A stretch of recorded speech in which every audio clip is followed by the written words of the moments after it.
나오실 때 우리 박수로 환영하도록 하겠습니다. 예.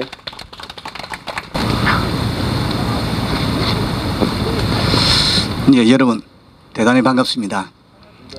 우리 옆 사람 좌우로 인사하십시다. 반갑습니다. 정말 잘 오셨습니다. 예, 앞뒤로도요. 하나님은 당신을 사랑하십니다. 오늘 말씀의 제목을 한번 다 같이 따라서 하십시다. 공산주의의 가면을 벗기다. 1950년 동족 상잔의 비극인 6.25가 일어난 지 71주년이 지났습니다. 외국에서는 6.25 한국전쟁을 우리 6.25를 한국전쟁이라 부르는데 이것은 전 세계의 자유민주주의 진영과 공산주의 진영과의 전쟁이었습니다. 이러한 공산주의는 과연 어떤 것인지 한번 살펴보도록 하겠습니다. 공산주의 제가 이렇게 간단하게 해왔습니다. 자, 그러면 첫째로 공산주의의 실체는 무엇이냐 하는 것입니다.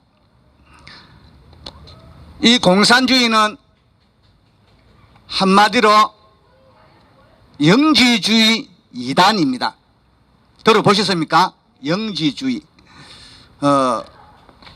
어느 날 사도 요한이 공중목욕탕에 목욕을 하러 갔습니다.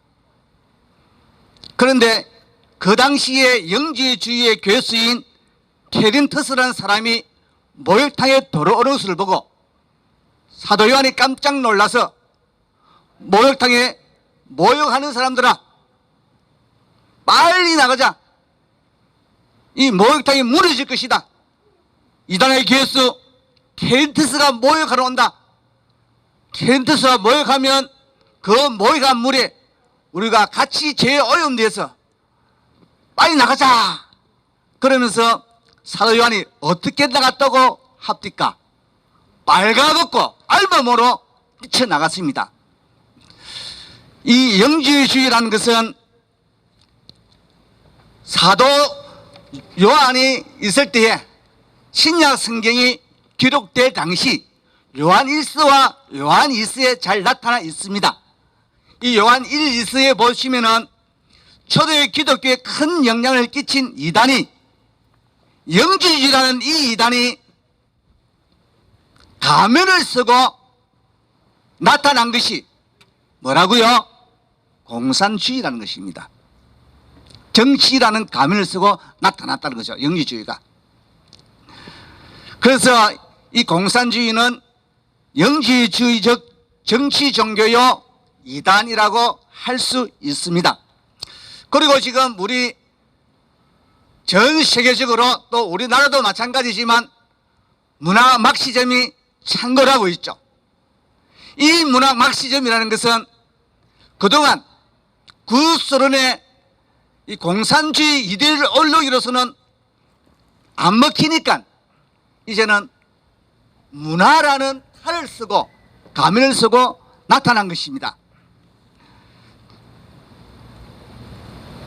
얼마 전에 KBS 열린음악회에서 이 배경 무대에 북한의 인공위를 상징할 수 있는 그런 큰 그림이 무대 뒤 배경에 나타났습니다. 이것은 북조선의 인공기를 상징하는 것인데 지금 우리나라는 KBS 방송뿐만 아니라 모든 종파 방송들 신문들이 어느새 종북 사상을 자연스럽게 프로파간다하고 있다는 것입니다. 이 프로파간다라는 말은 어떤 특정 이념이나 사상을 교육하기 위해서 주입하는 그런 것을 말하고 있습니다. 우리나라의 좌파들은 정통 막시주의에다가 북한의 주체 사상을 가미한 형태의 문화 막스주의자들입니다. 그들은 기존의 막스주의를 말하지 않습니다. 그러나 교육과 문화와 음악과 미술과 연극과 영화와 모든 분야에서 기존의 가치관을 파괴하고 있습니다. 이들의 궁극적 목표가 무엇인 줄 아십니까? 그것은 기독교를 파괴하고 기독교의 가치관, 기독교의 세계관을 없애려는 것입니다. 그래서 지금 이 정권이 시범 케이스로 지금 기독교를 손보고 있는 것입니다. 그 다음에 우리가 생각할 것은 디지털 영지주의라는 것입니다. 디지털 영지주의. 아마 듣기는 생소하실 건데 이것은 무슨 말이냐 하면은 지금 우리가 코로나19 사태로 전 세계가 팬데믹 때문에 특히 우리나라는 예배를 드리지 못하게 합니다. 현장 예배, 대면 예배, 그 대신에 온라인 예배나 비대면 예배로 바뀌고 있다는 것이죠. 이렇게 되다 보니까 많은 사람들이 이제 교회는 안 가도 되겠구나. 예배 들어갈 필요가 없네. 교회는 필요 없다. 예배는 필요 없다. 그냥 방에 앉아서 집에서 그냥 영상으로, 방송으로, 온라인으로, 비대면으로 하면 되지. 이렇게 주장하는 사람들이 지금 많이 있습니다. 이것이 곧 디지털 영지주의라는 것입니다. 그러나 이 현장 예배가 필요 없고 온라인 예배로 충분하다고 주장하는 사람들은 원래의 기독교 예배에서 벗어났다는 것입니다. 절대로 그것은 우리가 허용할 수 없다는 것이죠. 본래의 기독교 모습. 아담이 죄를 범했을 때 무화과 나무 뒤에 숨었습니다. 그 하나님 뭐라고 했습니까? 아담아, 네가 어디 있느냐? 하나님은 몰라서 물으신 것이 아니었습니다. 너 나한테 나오라. 숨지 말고 집에 가 있지 말고 나한테 나오라. 대면해보자는 것이었습니다. 근데 지금 이 한국 교회가 이제 바뀌죠. 스타일 자체가. 이것이 곧 디지털 영지주의라는 것입니다. 두 번째로 생각해 볼 것은 그러면 공산주의의 뿌리가 무엇이냐 하는 것입니다. 공산주의의 뿌리. 뭐가 있습니까? 공산주의의 첫 번째 뿌리는 무신론입니다. 무신론. 하나님이 없다는 것이죠. 우리는 하나님이 계신 것을 믿는 사람들입니다. 믿습니까? 하나님이 계신다. 우리는 유신론이죠. 그런데 이 공산주의자들은 하나님이 어디 있느냐? 하나님이 사람을 만든 것이 아니라 사람이 하나님을 만들었다. 그렇게 말을 합니다. 이 사람들은. 그것이 바로 무신론이거든요. 성경은 하나님이 인간을 창조하셨다고 선포하지만 마르크스는 오히려 사람이 하나님을 만들었다고 주장하고 있습니다. 이 마르크스는 모든 종교를 부정하지만 그 중에서 가장 철저하게 정오한 대상이 바로 무엇이겠습니까? 기독교입니다. 왜냐하면 이 기독교 때문에 공산주의 혁명이 안 된다는 것입니다. 공산주의를 무너뜨린 유일한 세력이 기독교였습니다. 베를린 장벽을 무너뜨리고 소련을 붕괴시키고 유럽을 민주화시킨 주역들이 바로 기독교인들이 있고 기독교라는 것입니다. 두 번째로 공산주의의 뿌리는 유물론입니다. 유물론. 무슨 말인지 잘 아시죠? 모든 것은 물질이다. 우리는 영혼을 믿습니다. 하나님이 우리를 이 땅에 보내셨을 때 영혼도 같이 보냈다고 우리는 그렇게 믿습니다. 그러나 공산주의는 영혼을 부정하는 유물론자들입니다. 영혼의 가치를 인정하지 않습니다. 정신의 가치도 인정하지 않습니다. 영혼이 어디 있냐? 사랑이 어디 있느냐? 사람을 해부해 보니까 없다. 그러니까 없다라는 것입니다. 그래서 이 공산주의자들은 사람을 이용해 먹고 갖다 버려도 되고 사람을 파리의 목숨보다 더 하찮게 여기서 가차없이 죽여버리는 것입니다. 왜요? 똑같은 짐승, 물질이기 때문입니다. 그러나 기독교는 사람이 온천하보다 귀하다고 말씀하고 있습니다. 그처럼 귀중한 사람을 구원하기 위해서 예수님이 오셔서 저와 여러분을 위해서 십자가 지시고 죽으신 것을 믿으시기를 주의 이름으로 축원합니다. 그 다음에 공산주의의 뿌리를 하나만 더 추가한다고 한다면 그것은 곧 진화론입니다. 진화론. 공산주의는 하나님의 창조를 부정합니다. 그러나 하나님의 창조를 부정하면 인류의 기원이 무엇인지, 언제부터 시작되었는지 알 수가 없습니다. 인류의 기원을 찾는 것은 불가능합니다. 진화론의 증거로 화석을 말하지만 오래전에 존재했던 생물들이 현재까지도 변하지 않고 그대로 존재하고 있다면 한 번쯤 이거 뭐가 좀 이상한데 의문을 가져봐야 합니다. 암모나이트의 일종인 앵무조개, 또 투구개, 실칸트라는 물고기, 중생대개, 1억 50만 년 있던 지금 존재하잖아요. 똑같이. 인간의 진화도 화석 기록에서 중간 형태는 찾아볼 수가 없습니다. 이것은 원숭이와 사람 사이의 전이 형태뿐만 아니라 모든 생물의 종 사이를 연결해주는 전이 형태는 없습니다. 왜 이들이 진화를 계속 주장하는가 하면은 성경을 인정하기 싫다는 것입니다. 하나님이 계신 것을 인정하기 싫다는 것입니다. 바로 그 이유 때문에 그들은 진화론이 맞기 때문에 주장한 것이 아니라 그것이 싫어서 그렇다는 것입니다. 실제로 공산주의의 열매, 결과는 무엇입니까? 공산주의의 결과는 첫 번째로 국가의 궁핍으로 인해서 국가가 망한다는 것입니다. 국가의 패망입니다.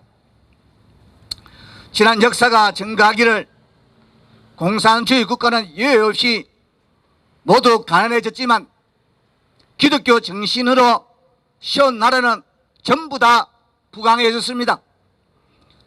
과거 자유민주주의 국가에서 사회주의 체제로 바뀐 나라들이 있죠.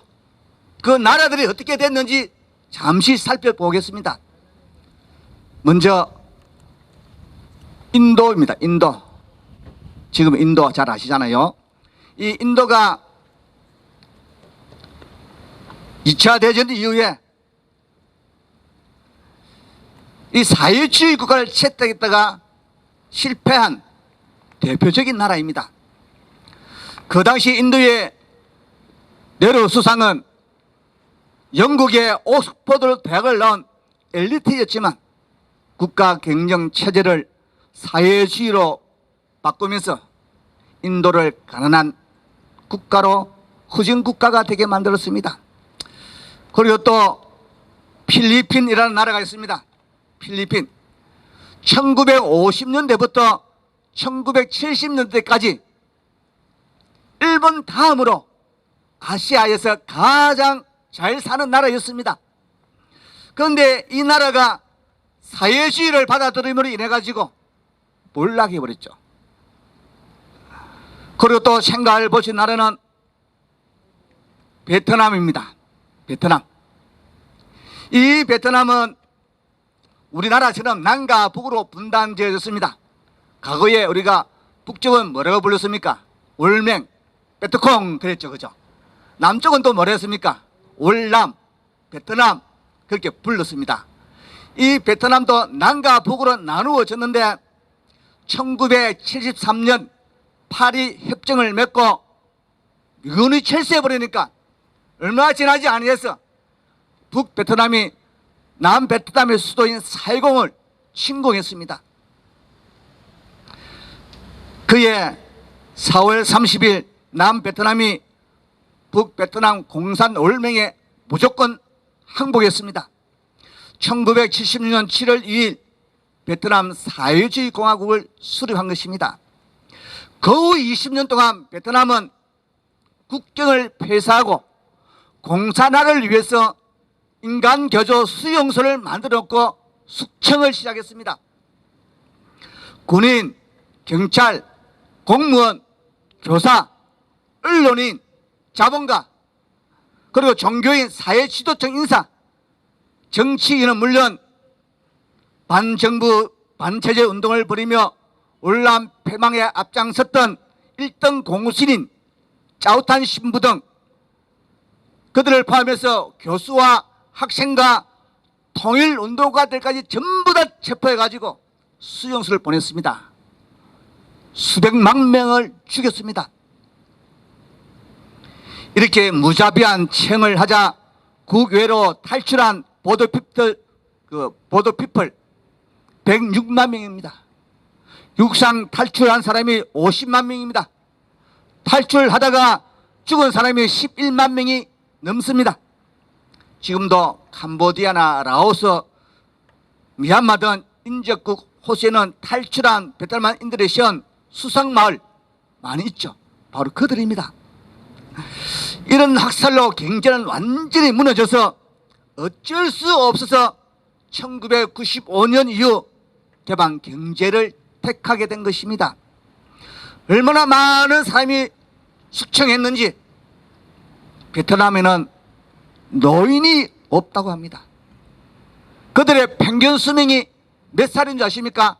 27살입니다. 멍청 다 죽여버렸어요. 저는 이 자리에도 우리도 해당됩니다. 그 사람이 어떤 사람인지 모르니까 안경 쓴 사람 다 잡아 죽였습니다. 공부 많이 한 지식인이라고. 여기 안경 쓴 분 다 죽습니다. 나중에 적화되면. 또 너 이리 와봐. 손 보자. 손에 굳은 살이 없으면요 노동자가 아니다. 잡아서 또 죽여버렸습니다. 자기 손 한 만지 보십시오. 군사 없으면 다 죽어요. 나중에 공산 되면은 이 나라가. 우리나라도 만약에 즉각 통일이 된다면 똑같은 일이 발생합니다. 왜냐하면 김정일 생전에 그가 말하기를 남한의 즉각 통일되어지면은 1천만 명은 이민 갈 것이고 2천만 명은 숙청해버리고 남은 2천만 명과 북조선의 2천만 명이 공산국가를 이룰 것이다.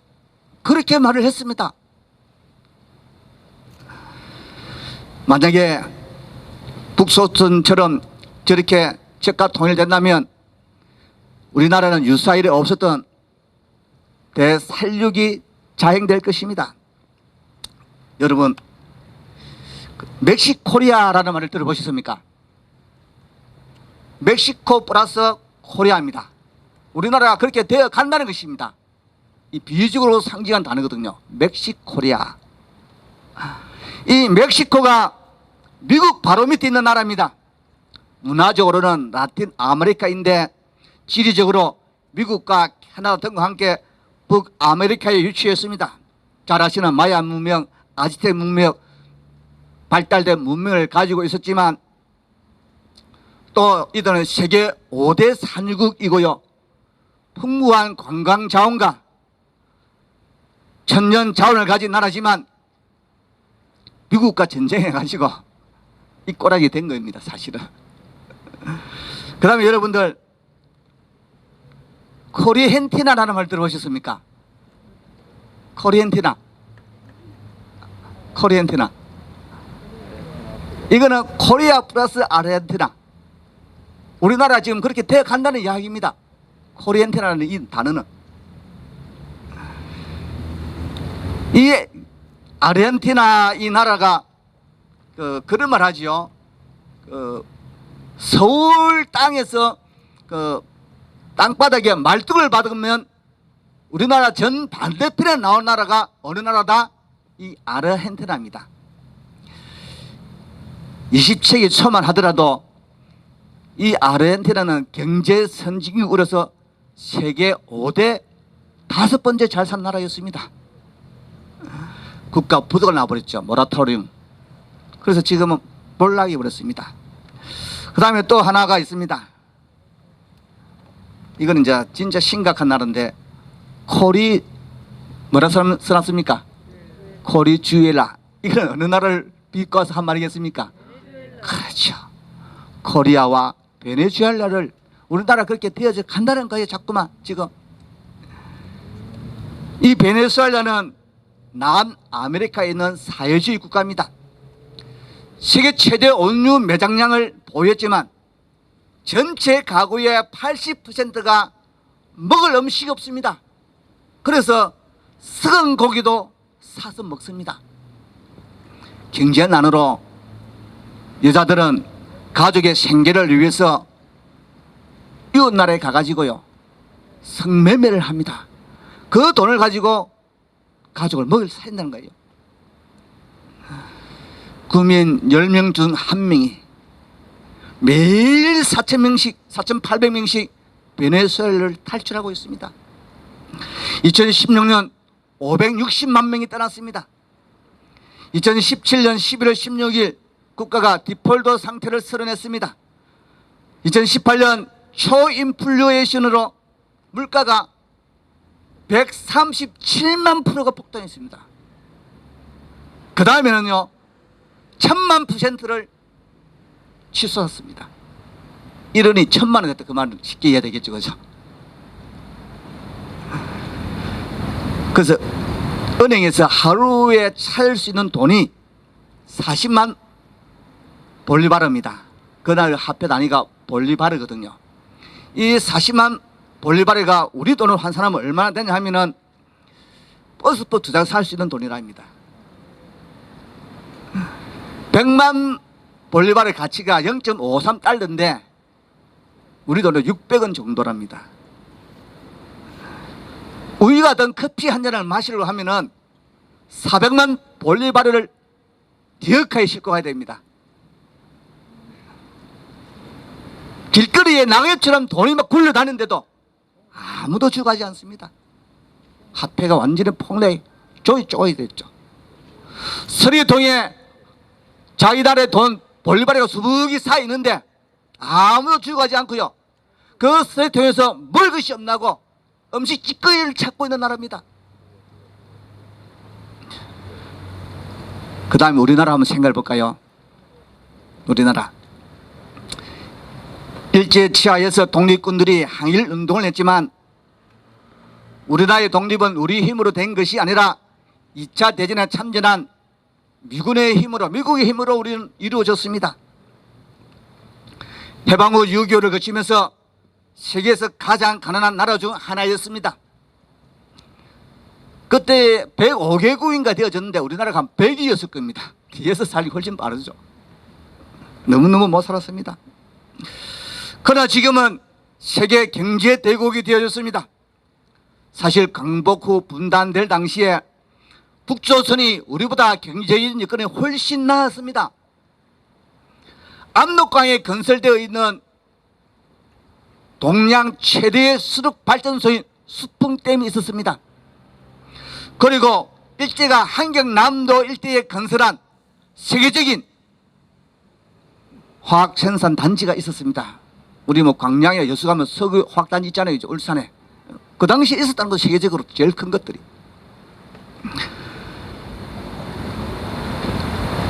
박정희 대통령이 정권을 잡은 1961년 1인당 국민소득은 우리나라는 겨우 82달러였습니다. 그러나 북조선은 우리보다 절반이나 더 높은 124달러였습니다. 1974년에 와서야 우리가 조금 앞서기 시작했습니다. 그 반세기 만에 대한민국은 3만 달러를 넘어서는 부유한 국가가 되어졌고 북조선은 3.9%, 우리나라의 1978년도 수준입니다. 지금 그들은. 왜 대한민국과 북조선 간에 이런 엄청난 차이가 났습니까? 그 이유에 대해서는 체제 차이 말고는 달리 설명할 길이 없다고 합니다. 대한민국과 북조선은 분단 당시 모든 면에서 똑같았습니다. 엄밀히 말하자면 북조선이 더 유리했습니다. 다른 점은 단 하나, 대한민국은 사유재산이 보장되는 시장경제 체제를 유지했고 북조선은 사유재산을 몰수하고 국가에 의해 수행되는 철저한 공산주의 체제를 선택했다는 것입니다. 대한민국이 북조선보다 훨씬 살기 좋은 나라인 것은 매년 수천 명의 북조선 주민들이 김정은의 장혹한 독재로부터 중국과 마주한 북근을 통해서 탈출하고 있고 이미 이 땅에 약 3만 5천 명의 세터민이 이주해 있다는 것입니다. 대한민국이 이렇게 잘 살게 된 이유는 우리의 국부 이승만 대통령과 박정희 대통령이 있었기 때문일로 믿습니다. 그런데 이렇게 사이좋은 우리나라를 인도나 베트남이나 필리핀이나 또 베네수엘라나 이런 나라들로,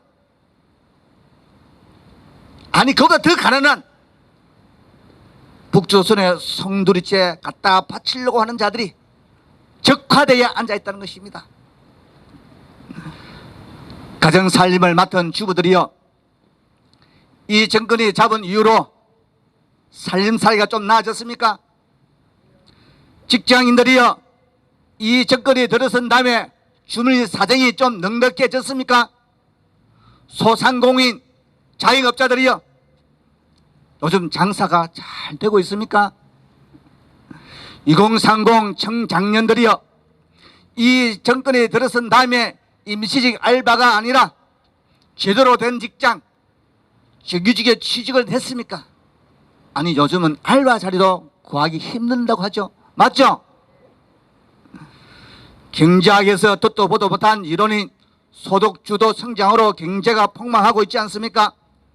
소득주도 성장이 아니라 부동산가만 폭등시킨 불로소득 성장이었습니다.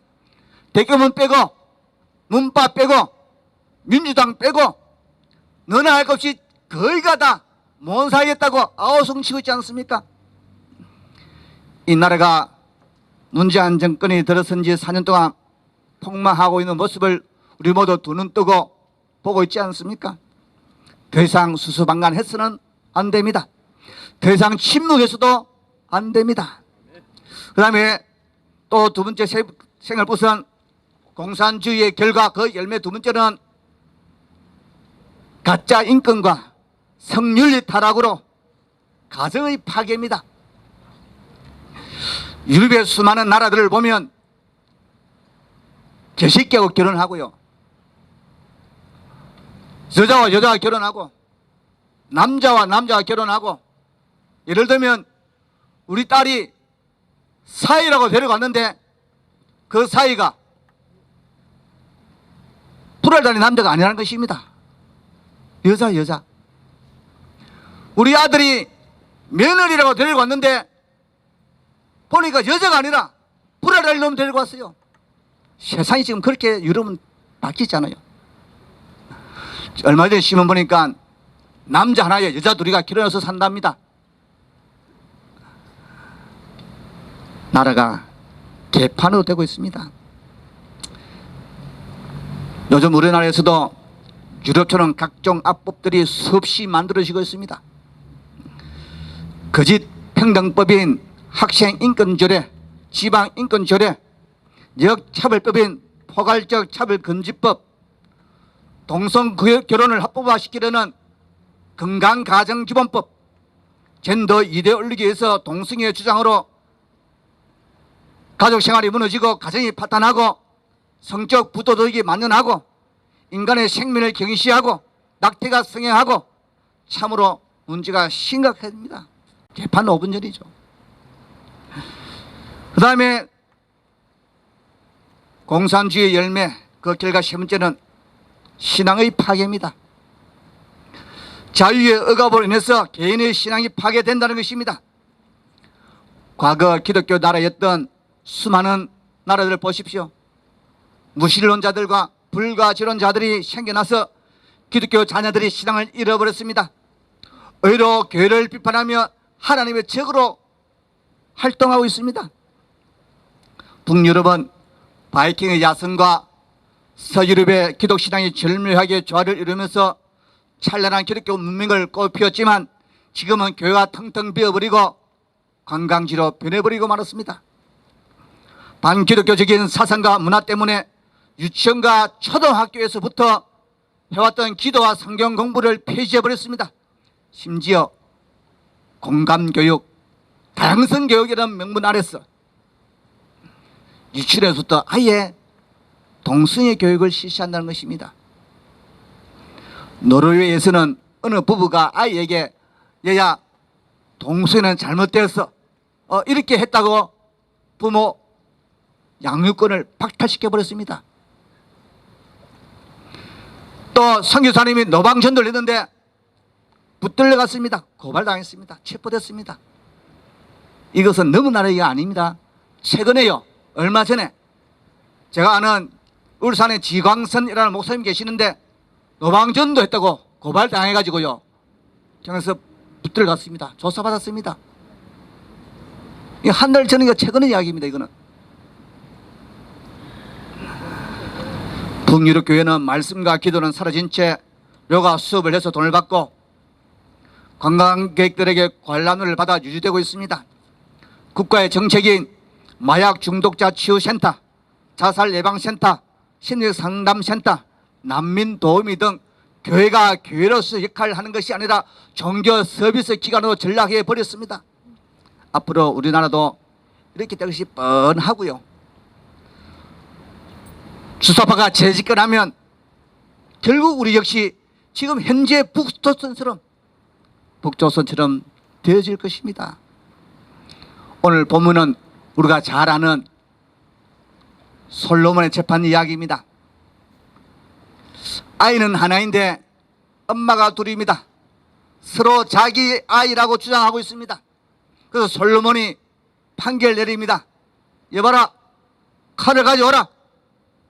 서로 자기 아이라고 하니까 반으로 딱 나눠가지고 각각 나눠주라. 그렇게 했습니다. 그러니까 한 여자가 자신있게 공평과 평등을 말합니다. 왕이여 좋습니다. 공평하게 아이를 반으로 나눠주십시오. 다른 한 여자는 자기 아이가 죽게 생겼으니까 가슴에 불이 붙어서 엄마의 심정으로 왕이여 나에게 이 아이를 안 주셔도 좋으니까 죽이지 말고 그냥 저 여자에게 주십시오. 제발 이 아이를 살려주십시오. 내 아이를 살려주십시오. 공산주의의 모습이 죽은 아이의 엄마와 비슷합니다. 아들을 죽여놓고 안 그랬다고 거짓말합니다. 내 아이가 죽었는데 다른 여자의 엄마의 아이는 살아있으니까 그 꼴을 못 보겠다는 것입니다. 남의 아이를 빼앗아서라도 내 것으로 만들려고 한다는 것입니다. 그러다가 아이가 죽어도 상관없습니다. 왜냐하면 원래부터 내 아이가 아니었기 때문입니다. 아이를 죽여서라도 공평하게 나누자는 것입니다. 원래부터 내 아이가 아니었기 때문입니다. 그녀에게는 사랑이 없었습니다.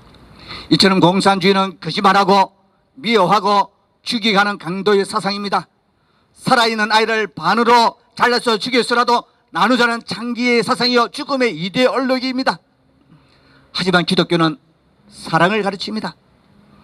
다른 사람에게 보내도 좋으니까 아이를 죽이지 말라는 어머니의 마음입니다. 가진 자들이 하는 짓이 꼴보기 싫을 때도 있지만 나를 죽여서는 안 되고 나를 망해서는 안 된다는 것입니다. 사람을 죽이면 안 된다는 생명의 사상입니다. 죽음과 정오를 부추기는 공산주의가 강해질수록 세상은 고통스러워집니다. 반대로 사랑과 생명을 존중히 여기는 기독교가 강해질수록 세상은 아름다워질 수 있습니다.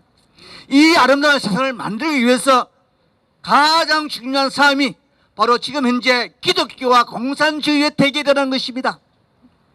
연세대학교 미학교수인 김형석 교수님이 이런 말을 하셨습니다. 같은 하늘 아래 같은 공기를 마시고 있지만 국민에게도 등급이 있다. 세 가지 등급이 있다고 말씀했습니다. 그 첫 번째 등급이 민초입니다. 민초. 이 민초는 글자도 모르고 푼돈에 약하고 시키면 시키대로 말 잘 듣고 복종 잘하는 국민을 말합니다. 그 다음 등급이 백성입니다. 글자도 알고 무엇이 문제인지도 알지만 속으로만 불만을 갖고 있고 변하지 않는 사람들입니다. 시키면 묵묵히 따릅니다. 그 다음이 시민입니다. 이들은 불의에 저항하고 외치고 행동합니다.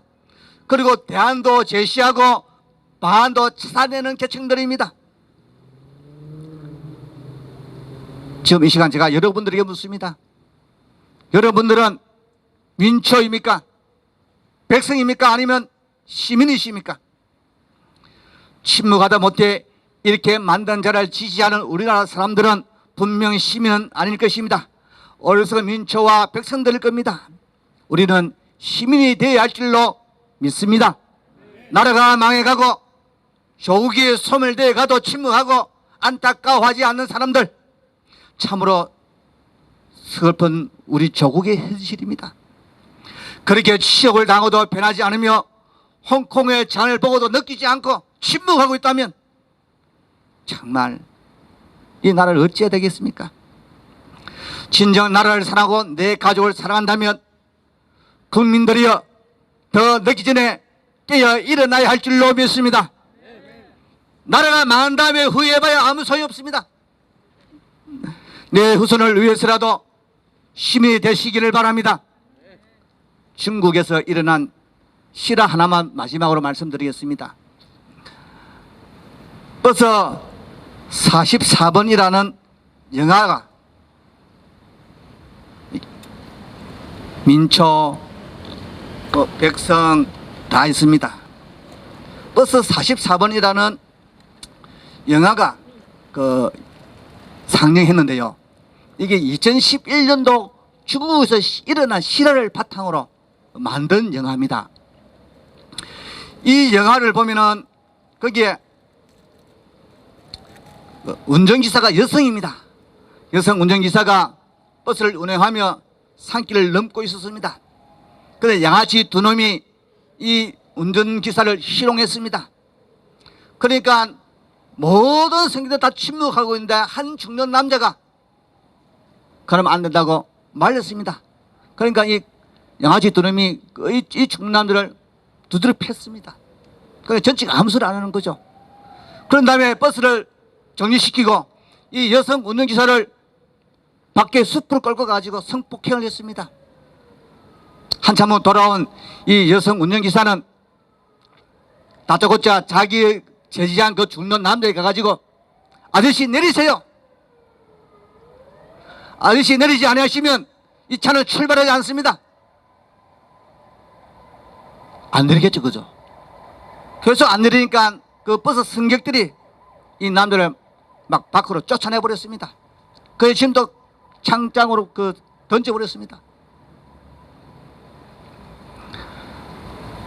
야, 내가 당신을 그 양아치들로부터 말리고 그랬는데 이럴 수가 있나? 그러면서 아픈 몸을 이끌고 터벅터벅 산길을 걸어가고 있는데 저 앞에 보니까 교통경찰이 통제하고 있는 거예요. 그래서 가까이 와서 보니까 사고가 난 겁니다. 아니 이 무슨 일입니까 하니까 얼마 전에 이게 이 버스가 산비탈에서 가속을 해가지고 낭떠지로 추락했습니다. 그래서 가만히 보니까 자기가 타고 왔던 그 44번 버스였습니다. 그 여성 운전기사는 오직 살만한 가치가 있었던 유일하게 양아치의 소용을 말린 이 죽는 남자 한 명만 살려주고 전부 다 죽음의 지옥행을 갔다는 것입니다. 이 이야기가 여러분을 어떤 생각이 드십니까? 나도 44번 버스 승객이 될 수 있다는 것입니다. 아니 이 나라가 지금 44번 버스라는 것입니다. 이 44번 버스의 방조자는 아닙니까? 이 44번 버스에 나는 쫓겨나는 그 승객이 낼 수는 없습니까? 자유 대한민국의 미래를 위해서 침묵의 방조자는 되어서는 안 되는 줄로 믿습니다. 사랑하는 성도들이요, 기독교가 대한민국에 뿌리 내린 이래 일제치하에서는 신차 참배에 저항했습니다. 그리고 6.25 전쟁 때는 공산주의와 맞서 싸웠습니다. 이 공산주의는 초대교회 때 영지주의라는 이단입니다. 이 공산주의는 하나님의 존재를 부정하는 무신론자들입니다. 이 공산주의는 영혼의 존재를 부정하는 유물론자들입니다. 이 공산주의는 하나님의 창조를 부정하는 진화론자들입니다. 이 공산주의는 국가를 파괴하고 가정을 파괴하고 개인의 신앙을 파괴하고 있습니다. 그러므로 공산주의와의 대결은 오늘날 한국 기독교인들의 가장 큰 사명이요, 가장 중요한 기도 제목이요, 가장 위대한 사업인 줄로 믿습니다. 오늘 한국교회 모든 성도들이 하나님의 전신갑주로 무장하고, 그리고 이 나라의 모든 국민들이 바른 분별력으로 깨어나서 공산주의를 물리치며 이 땅에 푸르고 푸른 그리스도의 계절을 앞당기는 일에 선문장 되시는 신의교회 홀리파워 멤버들 다 되시기를 주의 이름으로 축원합니다. 축원합니다. 기도하겠습니다. 하나님, 이 땅을 지켜 주시옵소서. 이 땅을 보호하여 주시옵소서. 이 땅을 살려 주시옵소서. 이 나라가 우리는 잘못 알고 미친 웃는 자에게 웃는 때를 맡겨놨더니 북조선으로 끌고 가고 있습니다. 이 나라를 국부이신 이승만 대통령과 박정희들이 세운 그 신념대로 다시 한번 돌아서게 해 주시옵소서. 그래서 이 나라가 전 세계에 복음을 증거하며 미국 다음으로 제일 부한 나라가 되게 하시고 성에서 제일 많이 파송하는 동방의 해 뜨는 나라가 타고로 신처럼 그런 나라가 되게 하여 주시옵소서. 복음 통일 되게 하여 주시옵소서. 감사하며 예수님 이름으로 기도드리옵나이다. 아멘.